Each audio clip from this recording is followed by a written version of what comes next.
Welcome to Storytime with Watsit. Sit back and enjoy all things chaos that you associate with Watsit. That may or may not be Watsit's origin story. Come on, you two. Come on, it's time to bed. It's time to get in your bed. Oh, but Uncle Watsit, I don't want to go to bed yet. Well, if you're really good, I'll tell you a story. What kind of story? Well, it's a fun story of adventure and sad but adventure and conquering and but you'll need to make sure you keep yourself safe. So although you got those knives taken away, here's another one. You got another knife for us? Yeah. I know you got another knife. Oh, we got another knife. Yeah. But make sure it's our secret and keep it secret. Yeah, we're gonna hide him right now. Yeah. And you just need to just keep yourself safe because this can be a bit of a scary story. You'll keep us safe while you tell the story, right, Uncle Of course! Watsit? I'm Watsit. I'm Watsit Worthless. You're always safe with me. Alright? So now you're all comfortable and tucked in? Yeah. Alright. Once upon a time, in a green land far, far away, there lived an ickle little half-orc. He had a mummy half-orc and a daddy half-orc who were just awesome. His dad could lift huge rocks and had the smelliest farts in the whole world. And his mummy could punch any human in the face and knock the head right off their body. Whoa. Yeah, but one day, some nasty little goblins came and took him away. Uncle Watsit, Yeah? what's a goblin? Goblins are these little green people that are about the same size as you. And they got little pointy nose and boils on their face and squeaky voices, and they're horrible.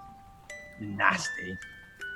Andrew, I think that you're a goblin. I am not! You take that back, Caleb! We can paint you green tomorrow and make you a goblin. No! What happened next? Alright, the half-orc was no more than a little baby, but he still pooped all over those nasty goblins. He even bit off one of their fingers, leaving an open wound that would fester and make them die. Yeah, must always clean your wounds. Okay. The goblin thought the half-orc was funny, but kicked and beat him for years, never even letting him wear clothes. They didn't even give him a name, those nasty goblins. But the little half-orc fought and fought, biting toes and fingers and making farts and poops wherever he could, just to make his mummy and daddy proud. He thought it was really funny to poop in any pairs of shoes he could find. So those nasty goblins would go, "Bleh, bleh, bleh." Ew! As he grew older, only one goblin showed him any kindness. His name was Grubfoot, the village cook. He threw him morsels of meat and even allowing him to wear clothes occasionally. Oh.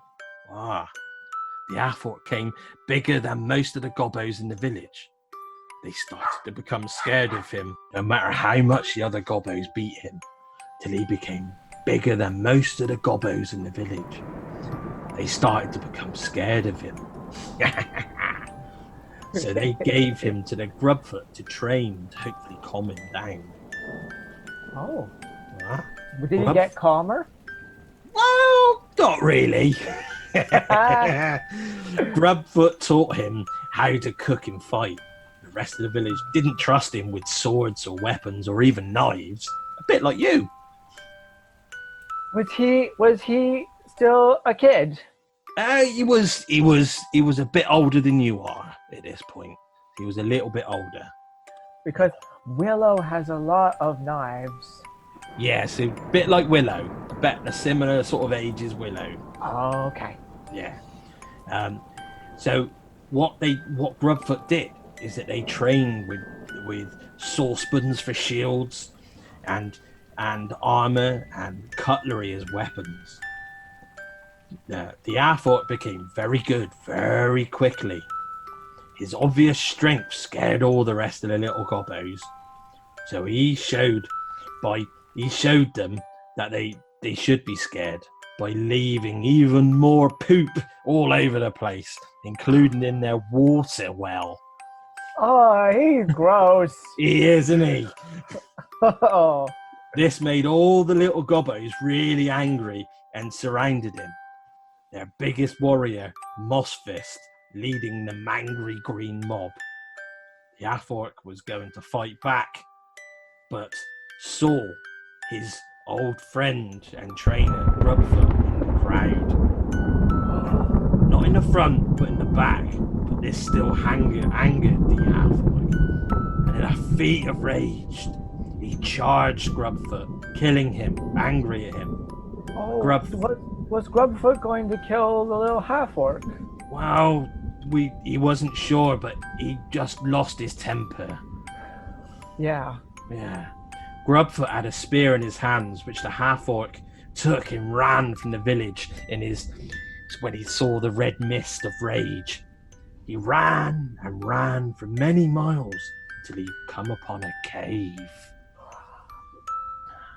In this cave, there was a symbol that looked like a really, really old. He looked at the spear when he was in the cave. It was holding in his hand, and it was amazing. It was all made out of cutlery, knives and forks and spoons. And the most amazing thing on it, it had his name on it. Wow. Yeah. But when he realised that having this spear and taking it from Grubfoot, that Grubfoot wasn't going to hurt him, and the fact he was going to give him a spear to help him. Oh no, so Grubfoot died for nothing. Yeah, this made him really angry at himself, and he started punching the wall out of more anger.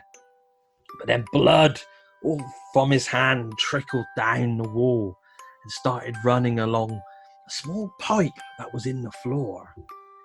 And it trickled and went all around the walls. And then there was a bang and a flash, and the half-orc was knocked on his bum. And in front of him was the most magnificent thing he'd ever seen. It was a whole orc. It was as big as a mountain. Whoa. And he had only one eye. Yeah. What happened to his other eye? I don't know. Not sure. Maybe that's in another story.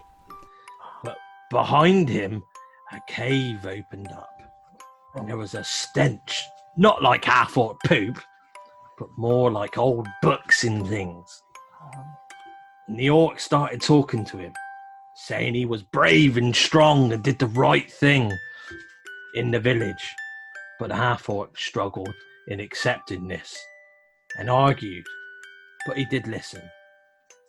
And then the orc introduced himself and said he was Grummsh. And the half-orc said, "All right," and gave him a fist bump to say hello. And they spent some time together talking about what being an orc and a half-orc meant.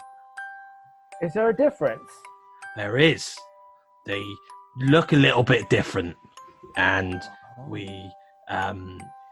the half-orcs they've got a mummy of an orc and a daddy of someone else, sometimes humans and sometimes other races, where all the orcs have mummy and daddy that are all orcs. Oh. And they look a little bit different as well. Yeah. But they spent some time together, laughing and joking. And in that, the orc described to him somebody that he should go and seek out by saving somebody. But it's getting late now. No, no, So- no, no, no. Who was Yeah, it? Who was it that Grummsh told him to find? Who do you think it is? Who was it? Wow, who do you think it is? Is it your friend? Was it the other? Was it Thano? It was. He had to go and seek out Thano and help him help some other people. But that's a story for another night that I can tell you. No. Yeah, we can tell you that on a different night. So now get in under the covers. Oh, will you read to us again tomorrow night, Uncle? Of course I will. And remember, those knives are our secret. Yes, we'll keep them very secret. Okay, night. Night, Uncle Watsit. Now, thank you for listening to Bedtime Stories with Watsit. And remember, don't let the bed goblins bite.